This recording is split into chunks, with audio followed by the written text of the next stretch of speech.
une route qui mène vers ce qu'il cherche, le ciel, la gloire, la paix, la vie éternelle. Tout est droit devant lui. Ce jour-là a porté le coup mortel au pouvoir de Satan.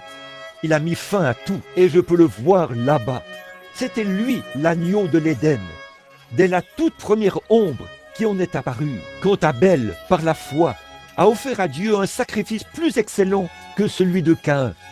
Il a dû attacher une liane autour du cou de l'agneau. Il l'a tiré jusqu'au rocher. Il a pris une pierre dans sa main pour lui servir de lance. Et il a renversé sa petite tête. Et il l'a martelé, l'a mise en pièces jusqu'à ce qu'il meure. Et sa laine était imbibée de son propre sang. Il baignait dans son sang.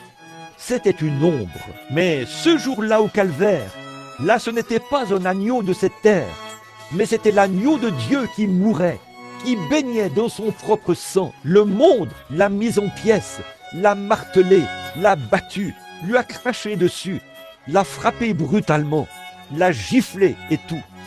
Et le sang tombait goutte à goutte de ses cheveux. Quand l'agneau d'Abel est mort, il est mort en parlant dans une langue qu'Abel ne pouvait pas comprendre.